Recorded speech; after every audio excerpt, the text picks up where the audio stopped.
دولت و ملت ما حق داره که سلاح را بخواه. این سلاح از کی است؟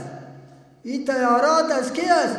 از امارت اسلامی نیست، از رئیس صاحب وزرا نیست، از وزیر صاحب این از ملت افغانستان است، از بیچاره و یتیم افغانستان است، از 50 میلیون نفوس افغانستان است. افغانستان در طول تاریخ با همجواری خود با تمام دنیا حسن همجواری داشت، با تمام دنیا نیت نیک. هیچ کسی را اجازه نمیده که از خاک افغانستان به یک کشور استفاده سو بکنه. چرا سلاح ما رو نمیتن؟ چرا به مردم ما نمیتن؟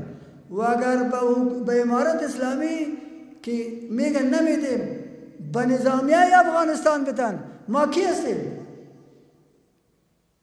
به صدها هزار نظامی در اینجا زندگی میکنن. اینا کی هستن؟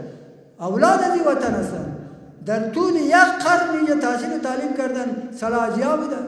ځوان افسران دي چې خپل وطن ته د راستانه سي رانیسي دا وطن ده، دا ټاټوبی ده، دا مور ده، دلته د پلار د مور د نیکونو د اجدادو ایدري دي، مځکې جایدادونه دي. رانیسي نړوندې اف میلان شوې ده او تر اوسه کوم سیاسي زندان د نظامیانو موږ نه دی لیدلی او څوک چې شخصي جرمونه کوي هغه نو د هر شخص خپل جواب باید ولري. په سیاسي مسایلو کې په نن زمانه کوم نښې نښانې پیدا کړه موږ نه دي لیدلي.